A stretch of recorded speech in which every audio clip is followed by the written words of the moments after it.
Tendemos a contar mais verdades ou mais mentiras? Mais verdades. Existe alguém que é verdadeiro o tempo inteiro? Só que não é normal. Na democracia existe verdade? Não muito. Temos como definir o que é verdade ou cada um tem a sua verdade? Hoje é muito mais, cada um tem a sua verdade.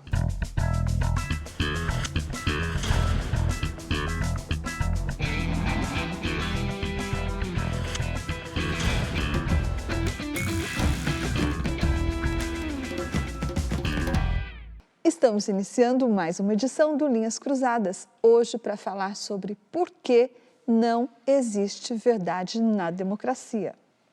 Oi, Pondé. Oi, Thaís.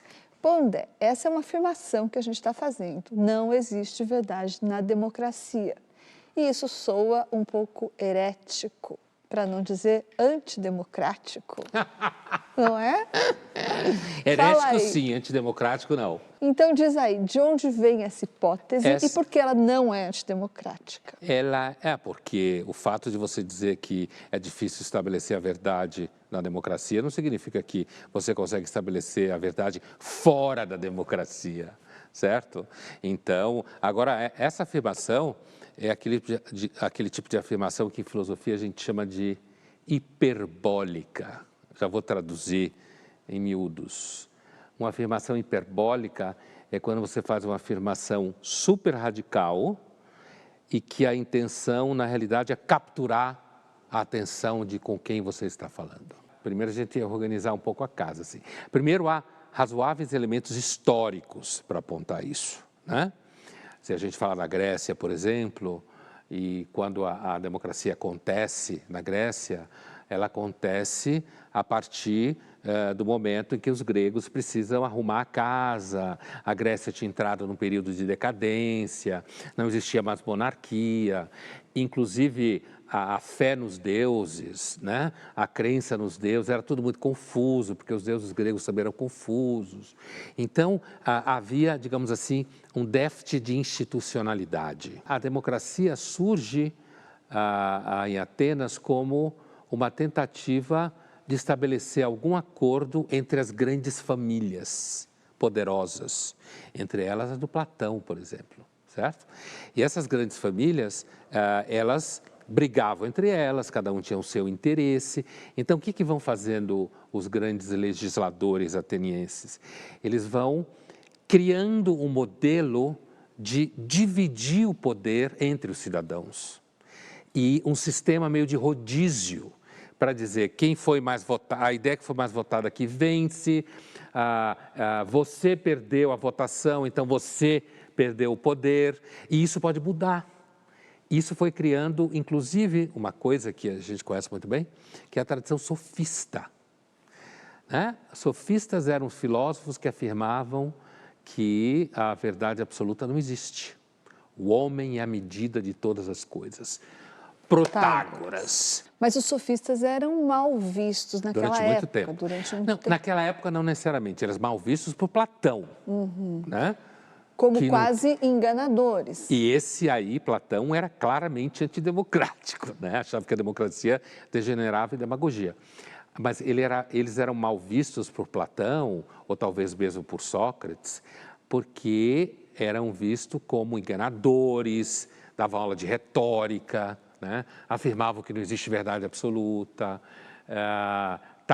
e os sofistas, na verdade, eles estavam super envolvidos com a democracia, super a favor da democracia, porque eles ganhavam dinheiro com isso, mas não só por isso, porque há uma ideia profunda nessa história, né? A ideia é a seguinte: se não existe mais verdade dos deuses, se isso começa a rachar, né? Se você não está conseguindo estabelecer quem manda e quem obedece, né? Se tudo agora depende de acordo entre homens, e a gente sabe muito bem como isso até hoje, se tudo depende do acordo entre homens, então aquilo que vai ser tomado como verdade precisa ser decidido entre os homens. E não é à toa que nesse momento os gregos também inventam o que a gente poderia chamar de tribunal do júri. Né?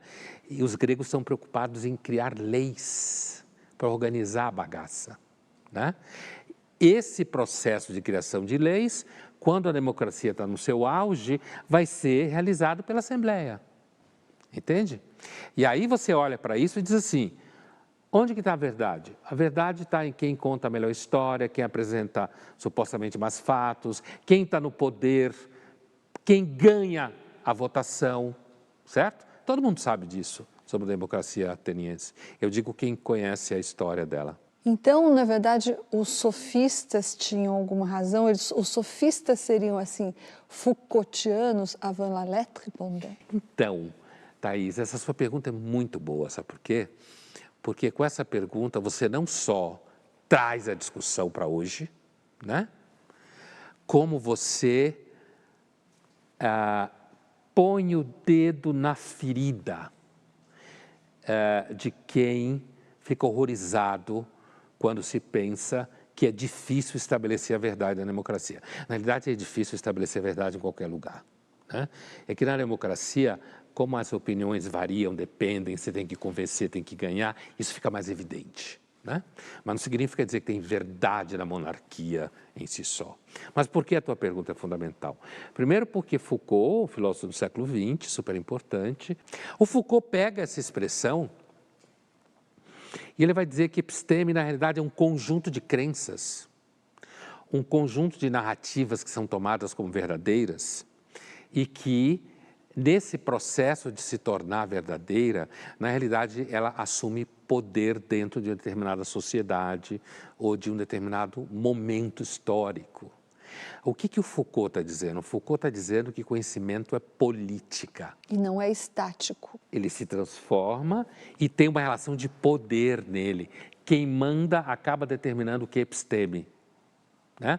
Não só quem manda no sentido de ser rei ou presidente da república, mas aquele conjunto de crenças que estabilizam por um certo tempo, que é repetido pela universidade, pelos intelectuais, pela imprensa e que vai se constituir na verdade, episteme, né?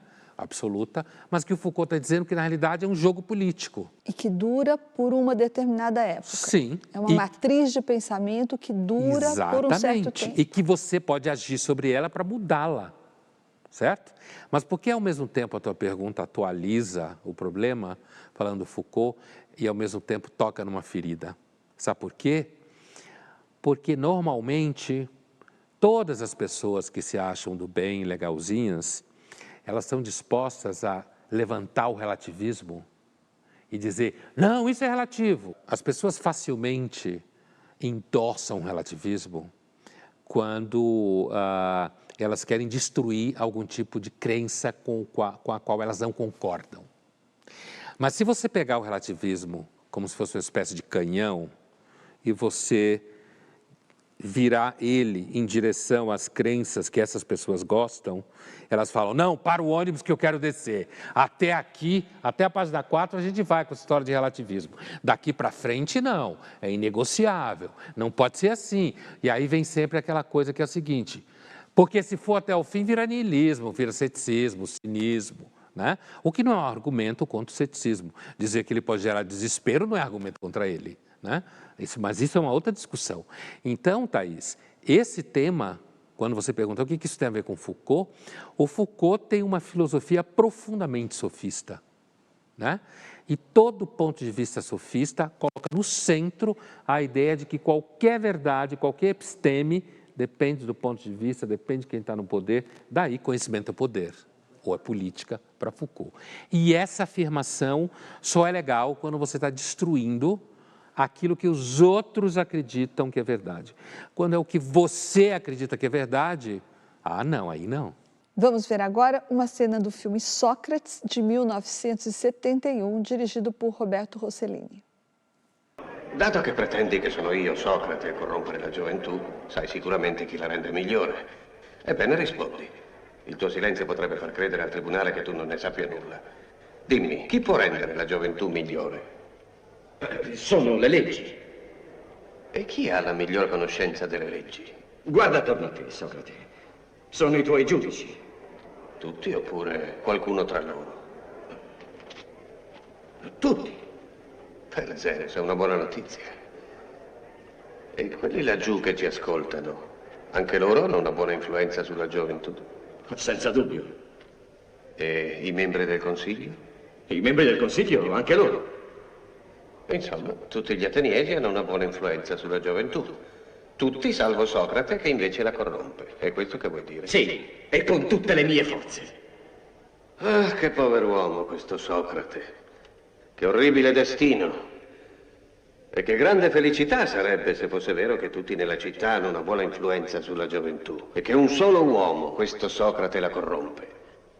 Hai dimostrato, Meleto, che non hai la minima conoscenza dei problemi per i quali mi hai trascinato in giudizio.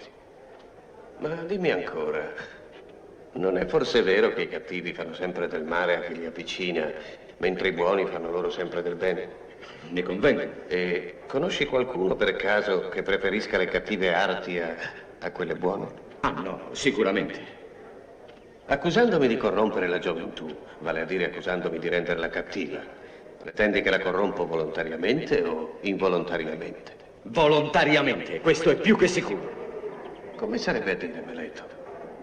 Tu sai che i cattivi fanno del male a quanti li avvicinano e pretendi che alla mia età io non lo sappia? Tu credi dunque che rendendo cattivi quelli che mi circondano, io non so di espormi al pericolo di essere maltrattato da loro? No. O non corrompo la gioventù, oppure se lo faccio è senza volerlo, e in questo caso la mia colpa involontaria non è di competenza di questo tribunale. Ben detto, Socrate! Hai ragione!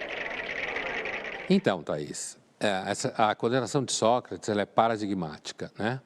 Sócrates é claramente alguém que ficou famoso por ter muitos discípulos, fazer sucesso entre os jovens, a gente pode chamar de professor, e ele foi condenado pela Assembleia Ateniense, pelos juízes de Atenas. Ele foi acusado de, por exemplo, humilhar os cidadãos de Atenas com perguntas difíceis. Mas o que o Sócrates descobriu é que, na realidade, as pessoas posavam de saber alguma coisa, mas não sabiam. E na hora que ele começava a perguntar, podia ser quem fosse, super importante, ele ia como que dando corda para a pessoa se enforcar, usando ironia. Isso, claro, fez com que ele tivesse um monte de inimigos, né? Por isso que ele fala na Apologia a Sócrates, texto do Platão, supostamente o Sócrates falando, ele diz que estavam mandando ele à morte por calúnia e inveja. Inveja porque ele seria mais sábio, coisa que ele nunca aceitou, e calúnia porque estavam dizendo que ele estava destruindo os jovens, quando na realidade, segundo ele estava querendo ensinar os jovens que eles poderiam ir além da sofística, do relativismo e de fingir que sabiam alguma coisa. E a outra acusação, tem tudo a ver, é que ele estaria pondo os jovens de Atenas contra a religião. O que também há dúvidas do ponto de vista da vida do Sócrates, mas que ele estaria afastando os jovens da religião. Parece que todo filósofo que faz o seu trabalho, que basicamente é fazer o que Sócrates fez, é acusado de herege. Linhas Cruzadas volta já já e no próximo bloco nós vamos dizer se não existe verdade na democracia, quer dizer que nem Lula e nem Bolsonaro falam a verdade?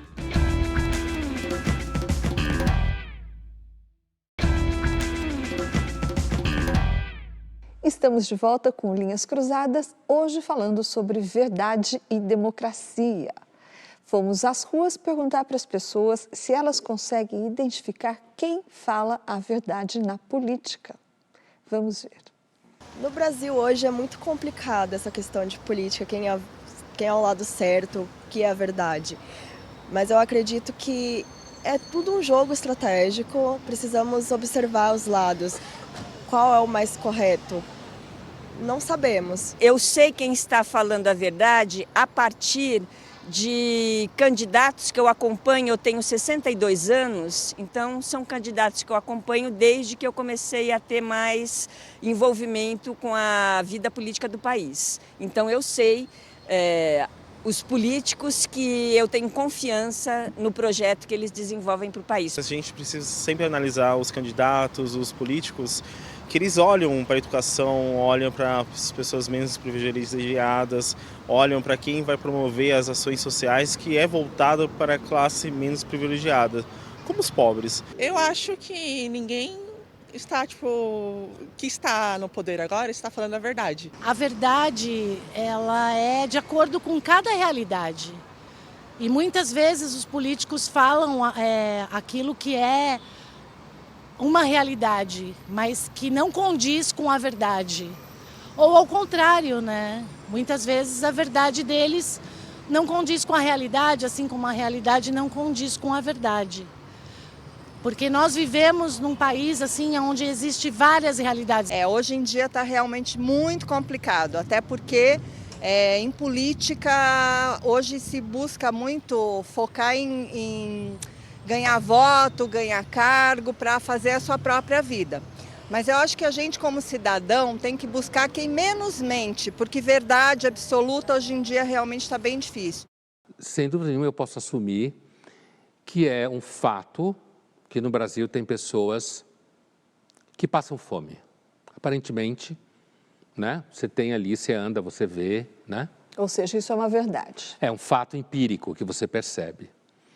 Agora, eu posso ser uma pessoa que digo que estou trabalhando para isso, inclusive que eu posso, inclusive, distribuir dinheiro para essas pessoas e continuar mentindo. Aí que está. Posso mentir em várias outras áreas, inclusive eu posso mentir fazendo com que pareça que isso que eu estou fazendo porque eu estou preocupado com as pessoas e não porque ali é um curral eleitoral meu. Entende? Então são esses vários níveis do problema, que é justamente a diferença entre você olhar para uma coisa do ponto de vista filosófico, ou olhar para uma coisa do ponto de vista do senso comum, né? Que torna tão difícil um tema como esse. Agora, veja bem, algum tempo atrás a gente teve um evento aqui no Brasil, que foi a visita do Maduro, né? E o Lula ia receber, então, presidentes da América Latina para discutir se retoma a Unasul, não retoma e tal, essa parceria entre países da América do Sul. E ele recebeu o Maduro, tipo, na véspera.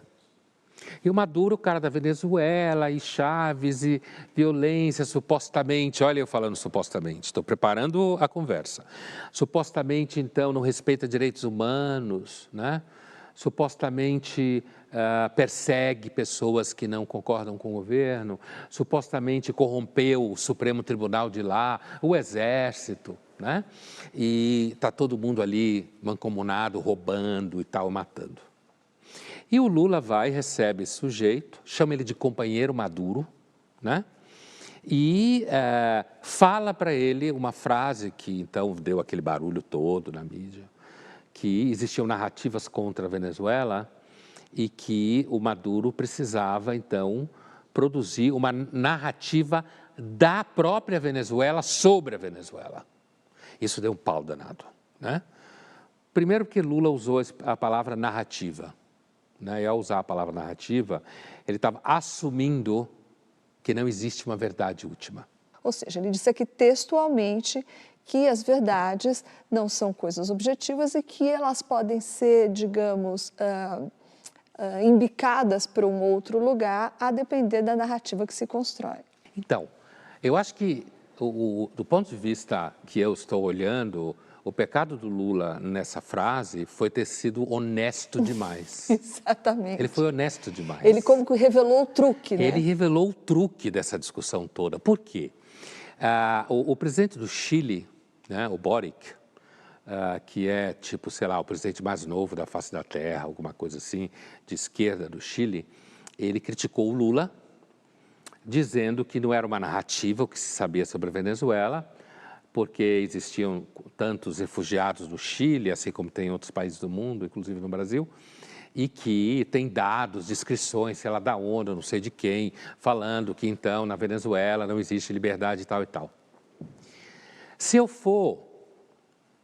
posso argumentar no mínimo de duas formas em relação a isso.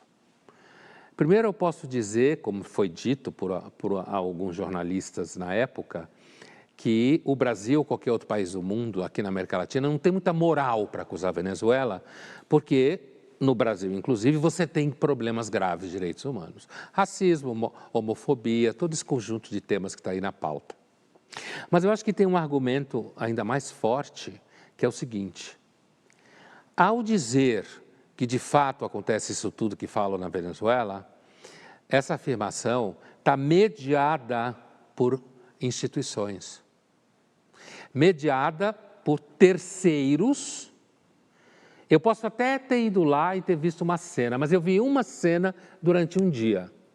Mas quando eu cito instituições internacionais que teriam comprovado que a Venezuela está X, na verdade eu estou dizendo para você que eu acredito nisso porque existem instituições que têm credibilidade e, portanto, eu acredito nelas. Se eu sou um sofista profissional, né, como o Lula é, como todo político competente de alguma forma tem que ser ou tinha que ser, né, eu seguramente posso jogar com isso e dizer, olha, eu não vou desautorizar a ONU, mas eu posso dizer que, olha, veja bem, na Venezuela hoje existem projetos sociais tais, né? Você tem jornais funcionando, aí você pega, de repente, entrevistas de jornalista que diz, não, aqui tem democracia. Aí alguém diz, não, esse cara está ganhando dinheiro do governo. Você precisa ter aquilo que se chama de cognição política um tanto robusta para perceber, e eu não estou fazendo propaganda da Venezuela, senão daqui a pouco vão dizer que eu virei lulista e que eu estou a favor do madurista, né? Você sabe como o mundo hoje navega na estupidez para tudo quanto é lado. Então, assim, mas a questão que esse exemplo é bom é porque o Lula, ao dizer isso, ele estava reconhecendo que narrativas têm força. E que se você ajusta uma narrativa, você pode ir diminuindo o olhar negativo que outros países têm sobre você. Então, é evidente que o mundo contemporâneo, e alguém pode perguntar assim para nós, mas veja bem, Thaís e Pondé, sempre não foi assim? De certa forma, sim. A diferença é que tinha menos gente falando. Agora tem mais gente falando, mais narrativas, mais grupos disputando o poder. A situação é muito mais instável, entendeu? Então acaba ficando mais visível para quem tem olhos para ver. Não foi a democracia que inventou um problema com a verdade.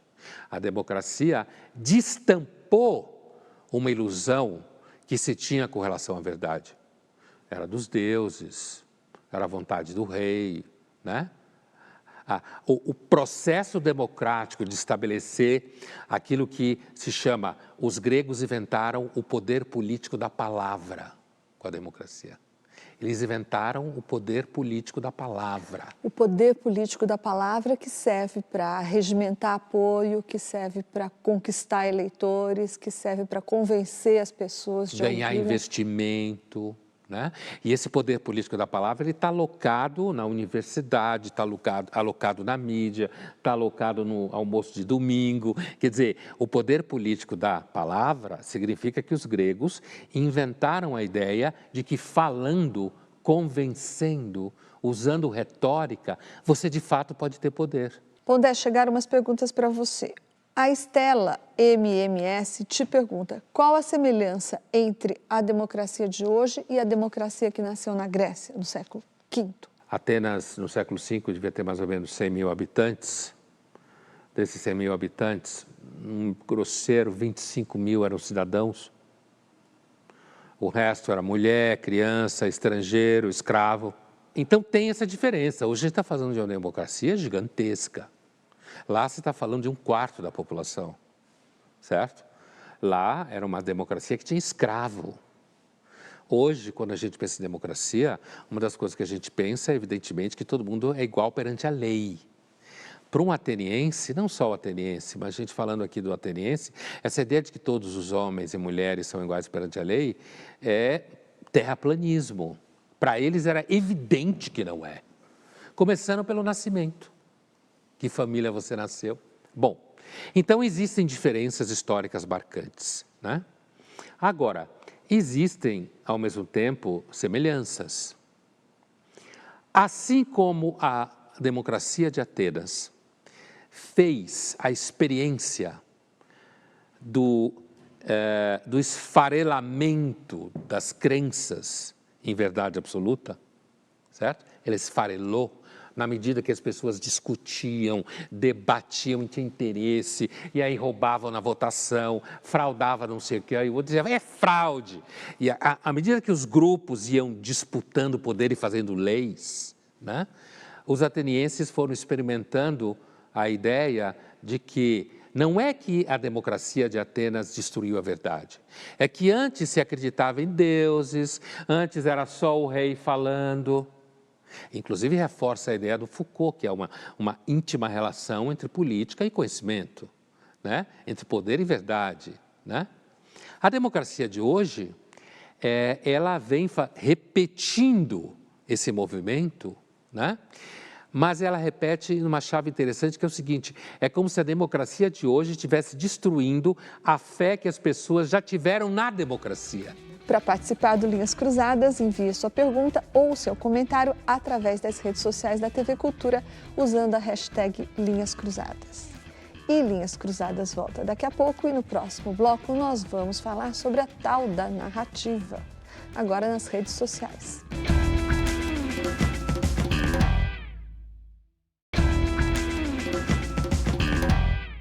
Estamos de volta com Linhas Cruzadas, hoje falando sobre a relação entre a verdade e a democracia.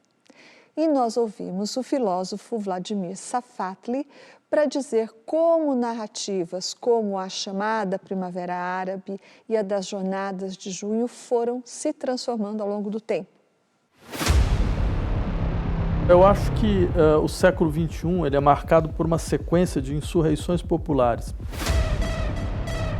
Ele começa com a Primavera Árabe, porque ele começa com esse descontentamento generalizado das populações contra as políticas econômicas que foram impostas a vários povos, né? Eu diria o seguinte: o que me parece, veja, são promessas de modernização neoliberal que batem no teto.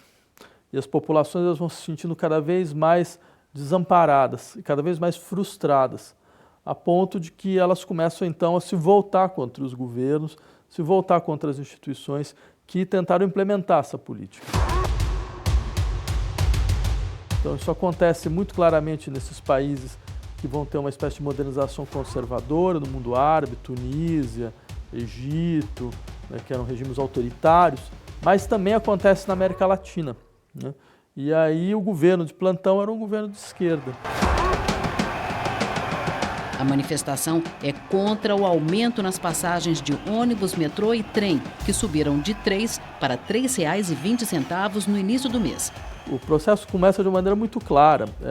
São movimentos autonomistas, em especial o MPL, o Movimento Passe Livre, que faz uma série de ações em várias capitais, começa em Porto Alegre, certo? A respeito da questão do transporte público, que é uma questão muito interessante, porque ela volta em todas essas revoltas. Então é claro que essa é uma questão explosiva, e é uma questão explosiva em vários momentos da história brasileira. A polícia brasileira é uma polícia que está preparada para atuar em guerra civil, né? Então não é uma polícia que consegue fazer mediação de conflitos, é outra coisa. Então ela entrou de uma maneira extremamente violenta no cerne, digamos assim, da visibilidade da sociedade brasileira na Avenida Paulista, que não dava mais para você esconder. Isso produziu um outro estágio da mobilização. Ao todo, 15 pessoas foram presas, a maioria liberada depois que os pais pagaram a fiança de R$13 mil.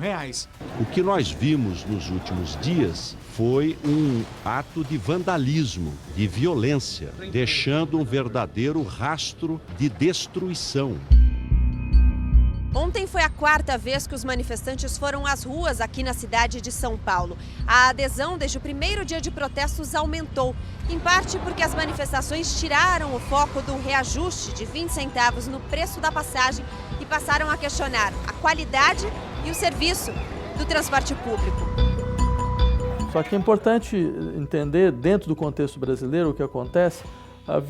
Esse governo ele representou um modelo de desenvolvimento que também chega no seu esgotamento naquele momento, né? Algumas pessoas falam, aquilo foi uma insurreição de extrema-direita, foi lá o começo do fascismo brasileiro. Eu acho essas leituras absolutamente delirantes e elas não têm nenhuma base real. Eu insistiria, por exemplo, 2013 foi um ano onde nós tivemos 3.050 greves em um ano. Essa era a luta. Era dizer, não, o sistema de aliança acabou, terminou, não tem mais como governar desta maneira. Então o que a gente faz? A gente passa para um outro estágio das lutas sociais no Brasil. E a extrema-direita foi a única que conseguiu fazer isso.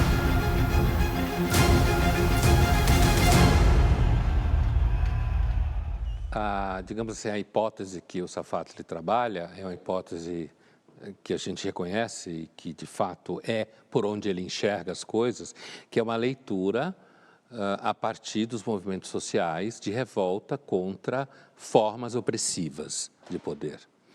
Ele vincula essas formas opressivas de poder ao modelo econômico neoliberal, a uma expressão que é muito comum de se falar em relação à América Latina e ao Oriente Médio, que ele mesmo falou, que é a modernização conservadora, que é uma expressão que se usava, por exemplo, em relação ao Irã. Quando Shah Reza Pahlavi fez a modernização no Irã, a maior parte da população ficou de fora, e aí os revolucionários de esquerda na Europa batiam palma para o Ayatollah, inclusive o próprio Michel Foucault, entendendo que ali podia haver uma revolta popular significativa, e o Irã virou o que virou. Então, é muito claro a análise que faz o Safatli e é fiel ao que ele sempre tem dito, o olhar dele, o valor da violência popular criativa. A violência revolucionária. A influência revolucionária, do valor da revolução como movimento social que indica a população reclamando o poder para ela. É isso aí, a visão. Durante a chamada Primavera Árabe, de 2011, se festejava as redes sociais como elemento democrático. É isso que eu estou olhando. Eu não desconfio nem acho que a leitura de que o princípio revolucionário vai movimentando a sociedade. Eu só não acho que isso vai chegar em lugar nenhum, especialmente, né? Mas, assim, em 2011 se entendia, havia um furor em relação às redes sociais, porque as redes sociais iam derrubar os sistemas opressivos do Oriente Médio. Não aconteceu isso.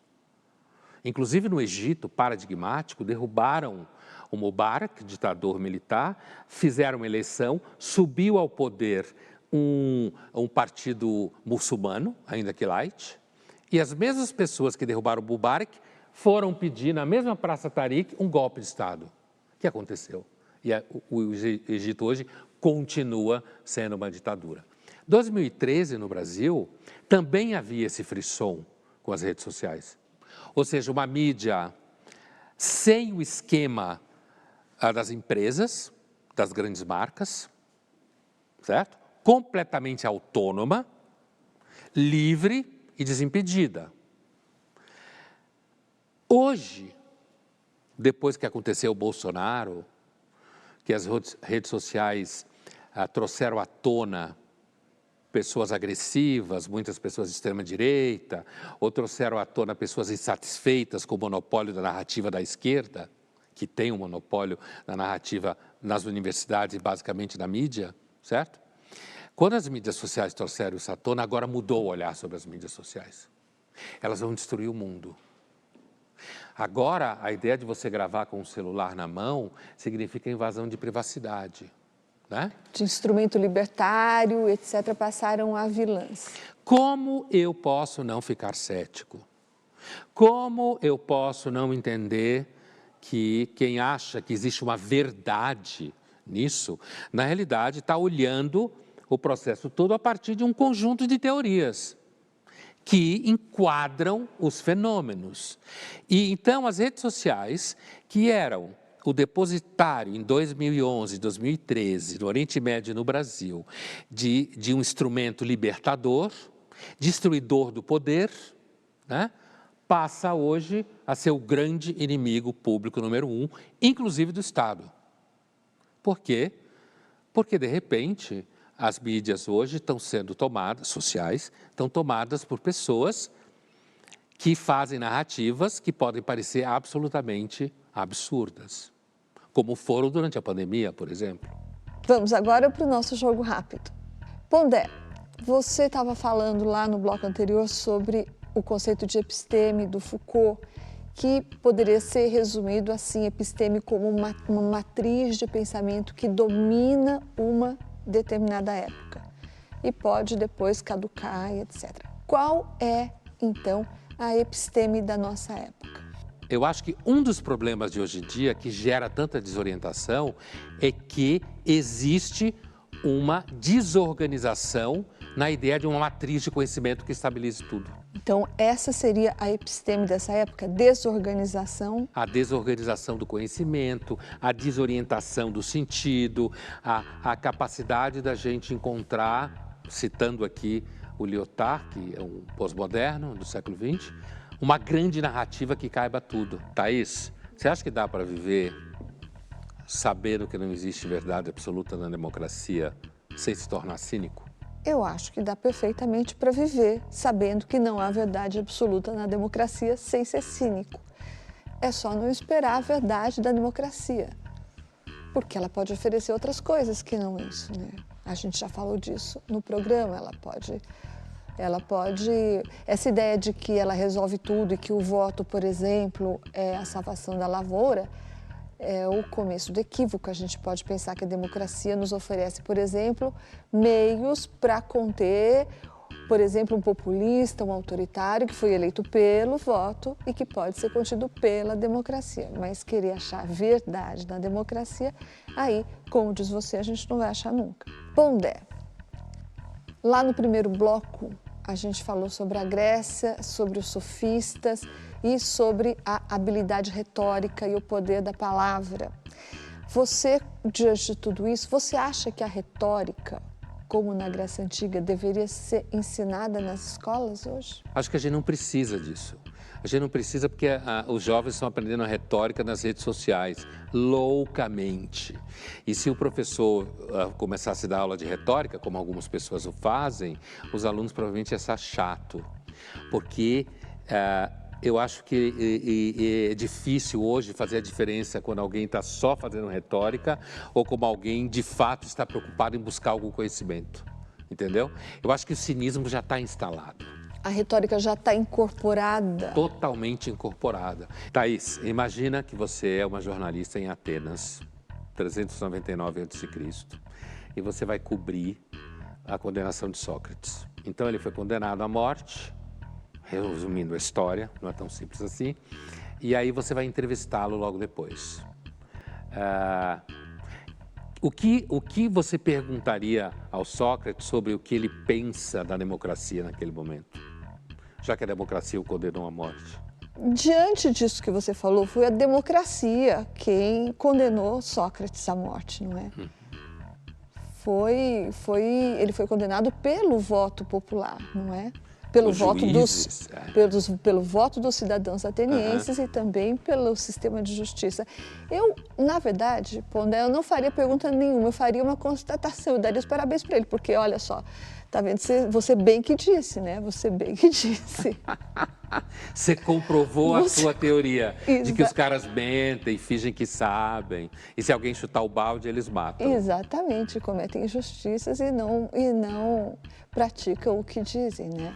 Linhas Cruzadas volta já já e no próximo bloco nós vamos dizer quem hoje está com a verdade.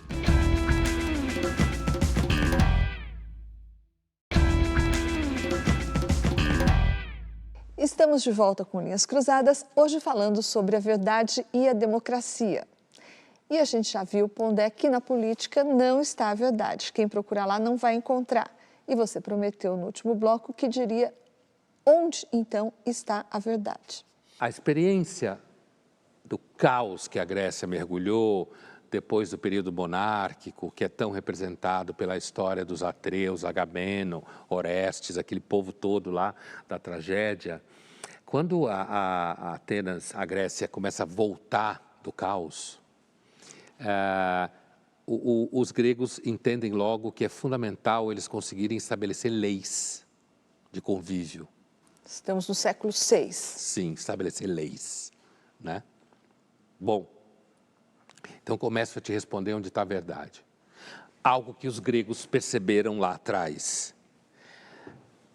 A única forma de você estabilizar todo o caos de narrativas, como se fala hoje em dia, depois da filosofia pós-moderna, é que a lei diga onde está a verdade.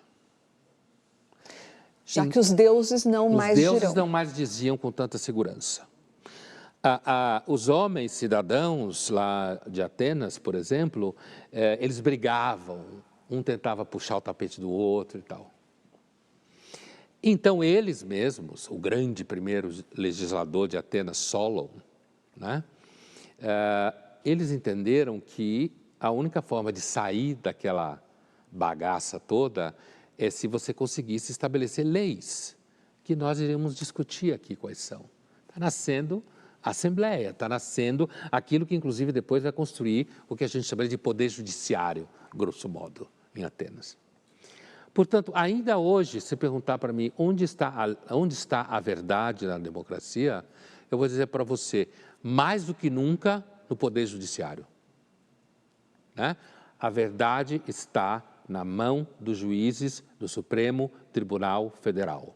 Em outros, não só eles. Mas usando a sua referência, lá em Atenas, no século VI para o século V, essa mudança da verdade para a esfera dos deuses, para a esfera dos homens, essa espécie de secularização, sim, se deu por esse motivo. Entraram as tragédias gregas, os deuses foram sendo deixados de lado e as leis foram sendo construídas para tomar o lugar dessa narrativa divina que já não fazia mais sentido. E agora, como é que agora na nossa democracia contemporânea, como e por que o judiciário se apossou desse território da verdade? Justamente pelo excesso de relativização, pelo excesso de conflito de interesses, certo? O poder legislativo, o executivo, está bastante nu, certo? A evidência, a gente viu aqui no Povo Fala, a evidência de que cada um conta a história de um jeito, a fala do Lula, certo? Jornalistas defendendo o Maduro para dizer que o Lula não errou, né? Então, assim, cada vez, e com as redes sociais, que entra e circula vídeos, e circula pedaço. Antes alguém via o jornal, estava visto, era 10 pessoas. Agora o que saiu no jornal, você não vê naquela hora, mas você vai ver um pedaço no Instagram, que alguém vai começar a postar e viralizar. Então, o executivo... E dá um sentido que pode ser o oposto ao que tem a notícia? Todo tipo de sentido, inclusive o oposto, daí então fake news e não sei o quê. Então, diante desse caos, inclusive de caos de interesses, já nos Estados Unidos, isso já é uma evidência nos Estados Unidos, o crescimento de contencioso, as relações foram ficando cada vez mais mediadas pela lei, inclusive em relação de casamento, de filhos e tudo mais. Né? Cada vez mais, veja, se você não vai lembrar, que uma das frases que as pessoas hoje mais falam em momentos em que elas são tomadas por alguma forma de ira é: eu vou te processar. Não é isso? Eu vou processar fulano. Isso significa que o Poder Judiciário, nas suas variadas formas, eles acabam se transformando numa espécie de, para usar uma expressão do Poder Judiciário constitucional, a cláusula pétrea, certo? A ferramenta pétrea. A última palavra. A última palavra. Por quê? Porque o Poder Judiciário, mais do que todo mundo, pode te prender, pode destruir seu patrimônio, pode acabar com a sua vida, pode destruir sua vida profissional com um clique, certo? É claro que para ele fazer isso acontecer, não basta o clique, né? O banco tem que obedecer, a polícia tem que realizar aquilo que foi mandado. Você tem toda uma estrutura. Mas aquilo que se chama hoje em dia hiperativismo do judiciário é, inclusive, resultado de que a sociedade, as grandes sociedades contemporâneas são cada vez mais confusas. Existem múltiplas narrativas. Cada um fala uma coisa. Né? A educação é completamente louca da casa, não sabe o que está fazendo. E aí entram as modas no meio, as modas que são vinculadas, chamadas modas de comportamento. Né? As crenças são as mais variadas, inclusive religiosas. Então, o que acontece? O núcleo duro do Estado moderno, do que se chama Estado de Direito, olha aí, Estado de Direito, o núcleo duro do Estado moderno é quem detém a lei na mão. Portanto, onde está a verdade na democracia? Onde as pessoas experimentam a força da verdade, que antes você podia experimentar na vontade de Zeus ou na vontade de Deus. Você experimenta hoje na determinação, por exemplo, de um juiz ou do pleno do Tribunal Superior. Mas, Pondé, até mesmo pela questão da hipertrofia do judiciário que você citou, também o poder judiciário aqui no Brasil, em especial, vem sendo frequentemente contestado nas suas decisões. Mas continua mandando. É a pura verdade. Inclusive, quando os juízes aparecem muito na televisão, quando eles aparecem em redes sociais, quando eles começam a dizer o que eles pensam sobre a sociedade, como eles começam a dizer como eles acham que a sociedade deveria ser, quando eles começam a falar de justiça, coisa que o Poder Judiciário não tem nada a ver com a justiça, apesar de que a gente usa o termo Poder Judiciário sabe e discute o que é a lei. A lei não é a justiça. A justiça é uma discussão infinitamente mais complexa do que a lei. A lei é o que está escrito no papel e a interpretação que uma figura empoderada pela instituição, por exemplo, um juiz, um promotor, ou seja o que for, diz que é. Mas à medida que esses juízes vão aparecendo, né, na televisão, como a gente sabe já há anos, desde o caso do Mensalão, o que acontece? Pessoas começam a ver e começam a dizer, olha, isso que ele está falando aqui, olha, lá eles fizeram diferente, olha só, lá eles tinham dito isso. O judiciário pode narrar tecnicamente o que aconteceu, mas essa narrativa técnica, a pessoa que está olhando do lado de cá diz, agora você está usando essa narrativa técnica. Há 4 anos atrás você não estava usando ela, estava seguindo muito bem o processo. Então, sem dúvida nenhuma, há o medo de que o Poder Judiciário possa perder credibilidade. Né? Mas enquanto ele puder destruir a sua vida, ele vai continuar tendo credibilidade. Vai continuar. Enquanto ele puder dizer se você sai de casa, se você sai do país, se seu dinheiro é seu ou não, se você vai preso ou não, é aí que está a verdade. É o que sobrou. A verdade é a lei. É o que o juiz diz que é. Vamos ver agora o documentário The Square, de 2013, que mostra como movimentos independentes usaram as redes sociais e a comunicação direta para derrubar o regime que governava o Egito naquele ano. Vamos ver uma cena. The battle isn't just the rocks and stones. The battle's in the images. The battle's in the stories.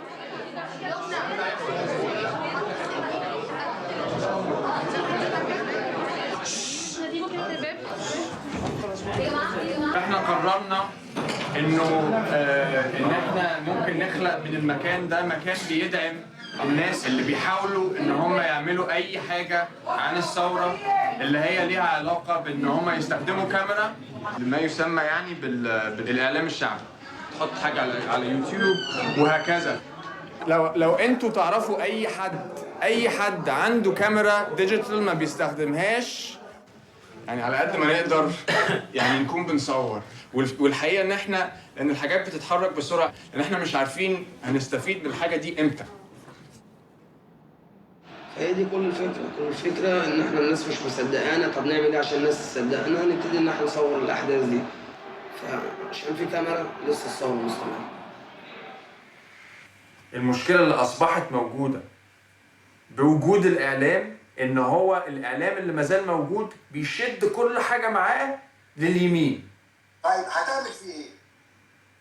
ما هو هقعد افضحه زي ما هو، يعني هقعد افضحه وهو يقعد يفضح نفسه لغايه ما يعني هو ده يعني الاعلام ده بيسقط. الاعلام ده بيسقط. يا تعمل محطه تلفزيون. ما ان شاء الله، ما ان شاء الله هنعمل كده. وتروح تحطها في قبرص لانهم هيخشوا يكسروها. So you need massive amount of money بتاعتك. وانت ايه؟ ناسك فار. ما هو انت في النهايه الديمقراطيه دي والحريه عشان خاطر مين؟ عشان خاطر المحرومين، عشان خاطر الغلابه. الغني مش عايز حريه، الغني حر اوريدي. Então, parece de fato que você está vendo um documentário sobre o Mídia Ninja de 2013, né? Tem uma frase lapidar: enquanto existir uma câmera, haverá revolução, né? E é claro que a maior parte das pessoas que aparecem ali são todos jovens, né? Então, é claro que existe aí várias camadas de narrativa. O jovem significa o novo, nada mais burguês do que isso. Aliás, foram eles que inventaram essa história. O jovem significa transformação, certo? O jovem não está tão poluído pelos interesses, porque inclusive nem precisou ter tantos interesses, porque mais velhos tiveram interesses no lugar deles, para garantir que eles estivessem onde eles estão, certo? E essa ideia de que uma câmara significa revolução, é claro, à medida em que você expõe coisas, você pode criar, inclusive, problemas institucionais mesmo. Você pode destruir credibilidade. Se eu pego uma câmera e eu ponho atrás, um celular, por exemplo, eu ponho atrás de um ministro do Supremo, qualquer um, e eu filmo ele entrando num restaurante, certo? Um restaurante chique, eu filmo, certo? Mostro o restaurante, depois eu jogo isso na internet, isso vai crescer dentro daquelas bolhas que querem dizer que os ministros do Supremo frequentam restaurantes caros em Nova York, saem com empresários, se encontram com políticos, certo? Isso que esse cara está fazendo, o grupo deles acha que é revolucionário. Mas quem está do outro lado acha que, na realidade, é uma tentativa de destruir a verdade institucional de um país. É ou não é uma questão de narrativa? É uma questão de quem detém a narrativa e diz o que a verdade é, ou seja, o Poder Judiciário. Mas a ilusão de que, porque eu tenho uma câmera na mão, eu faço a revolução, eu posso destruir credibilidades, confiança, institucionalidade. E eu posso fazer revolução. Só que a revolução pode ir para qualquer lado. Ou seja, não necessariamente vai para o lado que você quer. Um documentário como esse, que apresenta todo esse fetiche ao redor de jovens revolucionários egípcios, ainda mais sabendo que depois acabaram pedindo uma ditadura, porque não aceitaram o que o povo quis. O que o povo egípcio quis? Um partido muçulmano religioso no poder. Aí o que eles fazem? Não, isso eu não quero. Portanto, até aqueles que defendem a democracia normalmente só defendem até o ponto em que ela interessa a eles. Linhas Cruzadas fica por aqui, mas na semana que vem a gente está de volta.